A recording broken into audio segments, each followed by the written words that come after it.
আর আজকে আমাদের দিলের মধ্যে জাহান্নামের ভয় নাই, আমাদের অন্তর বড় শক্ত হয়ে গেল। এরে আল্লাহর গোলাম, অথচ কিয়ামতের ময়দানে সমস্ত নবীরাও সিজদায় পড়ে কান্না করবে আর বলবে, আল্লাহ আপনি আমাকে বাঁচান। আম্মা জান আয়েশা ডাক দিয়া বলে, নবী আমার বলেন কিয়ামতের ময়দানে আপনি কি করবেন? আল্লাহ নবী ডাক দিয়া কয়, আয়েশা আদম নবী কিয়ামতের ময়দানে উইটা সিজদায় পড়ে কান্না করবে আর বলবে, আল্লাহ আপনি আমাকে বাঁচান। ইব্রাহিম খলিলুল্লাহ কাঁদবে আর বলবে, আল্লাহ আপনি আমাকে বাঁচান। মুসা নবীও বলবে, আল্লাহ আপনি আমাকে বাঁচান।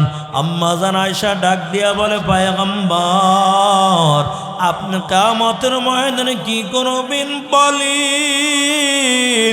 নবী ডেকে বলে, রে আয়েশা তুমি শুনো, কিয়ামতের ময়দানে আমি মুসা নবীর মতো বলবো না, আল্লাহ আপনি আমাকে বাঁচান। আমি আদম নবীর মতো বলবো না, আল্লাহ আপনি আমাকে বাঁচান। কিয়ামতের ময়দানে আমি সিজদায় পড়ে কান্না করব আর বলবো, আল্লাহ আপনি আমার উম্মতকে বাঁচান। আল্লাহ আপনি আমার উম্মতকে বাঁচান। আমার একটা উম্মত যেন আপনার জাহান্নামে না যায়। আমার একটা উম্মত যদি জাহান্নামের মধ্যে চলে যায়, আমি নবী কিন্তু আপনার জান্নাতের মধ্যে ঢুকবো না। এরে আল্লাহর গোলাম, আল্লাহর পয়গম্বর কিয়ামতের ময়দানে ওমরকে ডাক দেয়া বলবে, রে ওমর, ও বেলাল, ও আবু বকর, তোমরা একটু জাহান্নামের গেটের দিকে যাও। আমি নবী মিজানের পাল্লায় দাঁড়ানো, কারণ আমার গুনাহগার উম্মতের গুনার পাল্লা যেন ভারী হইয়া না যায়, এই জন্য আমি মিজানের পাল্লার পাশে আমি দাঁড়াইয়া থাকবো। এ আবু বকর, তুমি একটু জাহান্নামের গেটের সামনে দাঁড়াইবা, আমার কোনো উম্মত জানো জাহান্নামের মধ্যে না যায়। আমার নবী মিজানের পাল্লায় দাঁড়াইয়া দৌড়াইয়া আমার জাহান্নামের গেটে চলে যাবে। আবার বেলালকে ডেকে বলবে, ওরে বেলাল, তুমি একটু মিজানের পাল্লায় দাঁড়াও, আমার উম্মতগুলো যেন জাহান্নামে না যায়। ওমরকে ডাক দেয়া বলবে, ওমর তুমি দেখবা আমার ফেরেশতারা জানো আমার কোনো উম্মতকে জানো জাহান্নামের শিকলটা হাতের মধ্যে না লাগায়। আরে আল্লাহর গোলাম, এই জন্য একবার নবী মিজানের পাল্লার কাছে হাজির হয়ে যাবে, আবার তাড়াতাড়ি দৌড়াইয়া আবার আল্লাহর পয়গম্বর ওই জাহান্নামের গেটের মধ্যে চলে যাবে। মিজানের পাল্লায় হাজির হওয়ার পর আল্লাহর নবী দেখতে পাবে একদল মানুষ জাহান্নামের শিকলগুলো হাতে পায়ের মধ্যে লাগানো। ফেরেশতারা জাহান্নামের শিকল হাতে পায়ে বাঁধার পর টেনে টেনে জাহান্নামের দিকে দিয়া যায়। আল্লাহর নবী ডাক দেয়া বলবে, ফেরেশতার দল বলো আমার উম্মতগুলো তুমি কোথায় নিয়ে যাও? ফেরেশতারা ডাক দেয়া বলবে, পয়গম্বর আমলনামা মিজানের পাল্লার মধ্যে ওজন দিলাম, এই বান্দার গুনার পাল্লা ভারী হয়ে গেছে। আল্লাহর নবী চোখের পানি ছেড়ে দিয়া কাঁদবে আর বলবে, ফেরেশতার দল আবার একটু আমলনামাটা আমার সামনে একটু ওজন দিয়া দাও, আমি নবী একটু দেখবো। ওই ফেরেশতার দল আল্লাহকে ডাক দিয়া বলবে, আল্লাহ একবার আমলনামা ওজন দিলাম, বান্দার গুনার পাল্লা ভারী হয়ে গেছে। আবার তোমার বন্ধু বলে আবার নাকি আমলনামা ওজন দিতে। আবার আল্লাহ ডাক দিয়া বলবে, ফেরেশতারা আমার বন্ধু যা বলে শুনো, কারণ আমার বন্ধু কি দুনিয়ার জমিনের মধ্যে কষ্ট কম দেই নাই। আমার বন্ধু তায়েফের জমিনের মধ্যে রক্ত ঝরাইলো, ওহুদের ময়দানে আমার বন্ধু রক্ত ঝরাইল। এরে ফেরেশতারা আমার বন্ধু যা বলে তোমরা তাই শোনো। আবার যখন আমলনামাটা মিজানের পাল্লায় ওজন দেওয়া হবে, এরে যুবক ভাই মিজানে পাল্লায় যখন আমল নামা দিয়া দিবে, নবী ছোট্ট একটু কাগজের ওই পাল্লার গুনার পাল্লায় দিয়া দিবে ছোট্ট একটা কাগজের টুকরা। এই কাগজের টুকরাটা যখন মিজানে পাল্লায় দেওয়া হবে, কয় কাগজের টুকরা দেওয়ার সাথে সাথে গুনার পাল্লা হালকা হইয়া নেকির পাল্লা বেশি ভারী হয়ে যাবে। हर के दारत हौपे हकदर दिल मादम जन्नतुल मावदे हदूरा मकम बिहिश्त आजा के आजारे नबाशात कसेरा बाकसे कारे नबाशात जन्नतु दोज़ख से या रब क्या करूं आरज़ू है मैं तुझे देखा करो। ओ नबीर आशिकेर दाल, ओ যুবক ভাই, ও বুড়া বাবাজিরা, তবে দিলের কানটা লাগাইয়া শুনো। এখান থেকে কাটি দিলে তওবা করে নিবা, আর কোনোদিন গুনার কাজ করব না, আল্লাহর নাফরমানি করব না, উলামায়ে কেরামের বিরোধিতা করব না, মা বাবার সঙ্গে বেয়াদবি করব না। রে যুবক, সমাজের মধ্যে কত যুবক দেখা যায় মা বাবার সঙ্গে বেয়াদবি করো, কত যুবক মা বাবার কলিজার মধ্যে আঘাত দাও, বিবি নিয়া কত সুন্দর আরামে কাটাও। আল্লাহর নবী বলেন, ক্বালান নবিয়্যু সাল্লাল্লাহু আলাইহি ওয়াসাল্লাম আল জান্নাতু তাহতা আকদামিল উম্মাহাত। নবী বলেন, জান্নাত তোমার মায়ের পায়ের নিচে, জান্নাত তোমার মায়ের পায়ের নিচে। তবে মায়ের খেদমত করবা, আল্লাহ তাআলা পরকালে জান্নাতের মালিক বানাইয়া দিবে। সাহাবায়ে কিরামদেরকে নবী ডেকে বলেন, ও সাহাবীরা, তবে শুনিয়া নাও, যদি মায়ের চেহারার দিকে একটা বার এক নজরে তাকাও, আল্লাহ তাআলা একটা কবুল হজের সওয়াব দান করে দিবেন।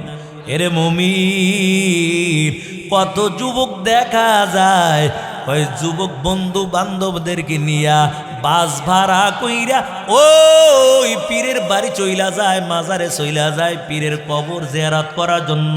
আর মা বাবা বাড়ির পাশে বাঁশবাগানে, কলা বাগানে, পুষ্কুনির বারে শোয়া, একটা দিন পর্যন্ত মা বাবার কবর জিয়ারত করার জন্য যায় না।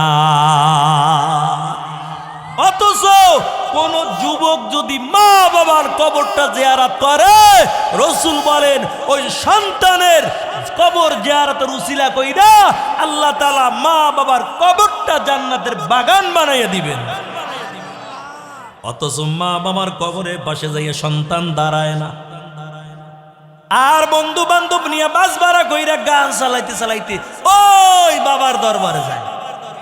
যেই মা বাবা ছোট থেকে বড় করলো, মা বাবার কবরে বসে যাইয়া দাঁড়াও না, মা বাবার নামে তুই 2টা টাকা সদকাও করো না, মা বাবা যে বাড়ি তোমার নামে কইরা দিল, বাড়িতে তুমি আরামে ঘুমাও, ওই মা বাবার জন্য 100 টাকা তুমি আল্লাহ রাস্তায় দানও করো না। এর যুবক, কয়দিন বাহাদুরি করবা, কয়দিন তাকাব্বুরি করবা, একদিন তো তুমিও দুনিয়া থেকে বিদায় হয়ে যাইবা। তুমি যখন দুনিয়া থেকে বিদায় হয়ে যাইবা, দেখবা তোমার সন্তানও তোমার কবরের পাশে দাঁড়াবে না। এই জন্য আল্লাহর নবী ডেকে বলেন, ও সাহাবায়ে কেরাম, মায়ের চেহারার দিকে এক নজরে তাকাও, কারণ যদি মা বাবা চেহারার দিকে নেক নজরে তাকাও, একটা কবুল হজের সওয়াব ওই বান্দার আমল নামার মধ্যে আল্লাহ দান করে দিবেন। সাহাবীরা ডেকে বলে, নবী আমার, আমি যদি একাধিকবার মায়ের চেহারার দিকে যদি নেক নজরে তাকাই, আল্লাহ রাসূল ডেকে বলে, 1 বার 2 বার 3 বার না, কোন ব্যক্তি যদি দৈনিক 100 বার মায়ের চেহারার দিকে তাকায়, 100 কবুল হজের সওয়াব আল্লাহ তাআলা ওই বান্দার আমল নামার মধ্যে দান করে দিবে। আমার আল্লাহ বলেন, আকাদা রাব্বুকা আল্লা তা'বুদু ইল্লা ইয়াহু ওয়া বিল ওয়ালিদাইনি ইহসানা। আল্লাহ তাআলা দুনিয়ার মানুষদেরকে জানাইয়া দেয়, ও বিশ্ববাসী মানব মণ্ডলী শুনো, আমি আল্লাহর ইবাদত করার পর মা বাবার সঙ্গে ভালো ব্যবহার করবা, মা বাবার খেদমত করবা। এরে মুমিন, কোন যুবক যদি দুনিয়ার জমিনের মধ্যে মা বাবার খেদমত করে, আল্লাহ তাআলা দুনিয়ার জমিনে 3টা পুরস্কার দিয়া দিবে। শুধু তাই নয়, আল্লাহ কিয়ামতের ময়দানে ওই বান্দাকে 3টা পুরস্কার দান করবে। এই জন্য মা বাবার খেদমত করবাম। 1 নাম্বার পুরস্কার দুনিয়ায় মালিক দিয়া দিবেন। কয় যেই যুবক মা বাবার খেদমত করবে, কোনদিন ওই যুবক বেইজ্জতি হবে না। আল্লাহ তাআলা দুনিয়ার জমিনে তাকে সম্মানের চেয়ার দান করে দিবে। মায়ের দোয়া লও হে মুমিন, মায়ের দোয়া লও, মায়ের দোয়া লও হে মুমিন, মায়ের দোয়া লও। বিপদে পড়বে না তুমি যখন যেথায় যাও, বিপদে পড়বে না তুমি যখন যেথায় যাও। মায়ের দোয়া লও হে মুমিন, মায়ের দোয়া লও, মায়ের দোয়া লও হে মুমিন, মায়ের দোয়া লও। একটি গ্লাস পানির পালে বাইজিদিরে কোলে তুলে, হাত তুলে মা করলেন দোয়া, বাইজিদিকে ওলি বানাও। হাত তুলে মা করলেন দোয়া, বাইজিদিকে ওলি বানাও। মায়ের দোয়া লও হে মুমিন, মায়ের দোয়া লও, মায়ের দোয়া লও হে মুমিন, মায়ের দোয়া লও। এর যুবক, বিবির কথা শুই না মা বাবাকে ধমক দিয়া কথা বলবা না, বরং মা বাবার কাছ থেকে দোয়া লইবা। মা বাবাকে একটা ফল নিয়ে মায়ের হাতের মধ্যে দিবা। গভীর রাত্রে যখন তুমি বাড়ি ফিরবা, মাকে মা বলে ডাক দিবা, বাবাকে বাবা বলে ডাক দিবা। মা বাবার খবর নিবা। ওই মা বাবা দিনটা গুনে তোমার জন্য দোয়া করবে। আমি বলে গেলাম, দেখবা মা বাবা যদি তোমার জন্য দোয়া করে দেয়, দুনিয়ার জমিনে তোমার কোনো জিনিসের মধ্যে অভাব হবে না। আর যদিও স্বামী চায় মায়ের খেদমত করবে, বাবার খেদমত করবে, কিন্তু পারে না। ওই যে শয়তান রূপে আর একজন আছে, দজ্জাল দুনিয়াদার নারী বিবি। বিবি কয় তোমার তো আরো ভাই আছে, হেরা কি আর তুমি তোমার মায়ের খাওয়াবা কা? তোমার তো আর একজন ভাই আছে, সে খাওয়াইবে, তুমি খাওয়াবা কি লেগে? আমগো ভবিষ্যৎ আছে না? নিজের ভবিষ্যৎ করার জন্য মা বাবাকে খাবার দিতে চায় না। আর তুমি যদি বাধা দাও, একবার দেখবা তোমার সন্তানেরাও তোমার খবর নিবে না। ওই একজন মহিলা পুতের বউ রেখায়, আমি বুড়া হয়ে গেছি, অসুস্থ, ভালো করে গোসল করতে পারি না, আমার একটু সাবান দিয়া ভালো করে আমার গাটা ডইলে একটু গোসল করাইয়া দাও। নিজের পুতের বউ যখন শাশুড়িকে নিয়ে পুষ্করিণী পারে চলে গেল, পিঠের মধ্যে সাবান দিয়া যখন আস্তে আস্তে করে পিঠটা পরিষ্কার করবে, যতবার হাতটা সামনে নেয়, হাত যায় না কেমন জানি, আগে পা চইলা যায়। শাশুড়িকে ডাক দিয়ে বলে, শাশুড়ি মা কিছুই তো বুঝলাম না, কারণ আমি চেষ্টা করি আমার হাতটা দিয়ে আপনার পিঠটা ভালো করে আমি পরিষ্কার করব, কিন্তু আমি চাইলে কি হবে, আমার হাত আগে সামনে যায় না, আমার পা আগে চইলা যায়। শাশুড়ি ডাক দেয়া কয়, মা এই দোষ তোমার না, কারণ আমার শাশুড়ি একদিন আমাকেও বলেছিল আমার পিঠটা একটু ডলে দাও, আমি ঘৃণা করে হাত দিয়া পরিষ্কার করে দেইনি, পা দিয়া পরিষ্কার করলাম। আল্লাহ তাআলা ওই পাপের শাস্তি দুনিয়ায় দিতেছে, তোমার দোষ না। এই জন্য তোমারও হাত আগে যায় না, আগে তোমার পা চইলা যায়, কারণ আমিও এরকমই করছিলাম। যেমন করবে তেমন পাইমিং। এরে মুমিন, এই জন্য মা বোনদেরকেও বলবো শ্বশুর শাশুড়ি খেদমত করার জন্য। দেখবেন আপনার সন্তানও আপনার খেদমত করবে, আপনার স্বামীর রুজির মধ্যে আল্লাহ তাআলা বরকত দিয়ে দিবে। আর যদি শ্বশুর শাশুড়ি খেদমত না করেন, না খাওয়ান, এক সময় এমন কঠিন পরিণতি আপনার ভোগ করা লাগবে। আরে আল্লাহর গোলাম, কত নারীরা আছে স্বামীর খেদমত করতে চায় না, স্বামীর সঙ্গে খারাপ আচরণ করে, স্বামীর সঙ্গে তুই তুই করে ভাষা ব্যবহার করে।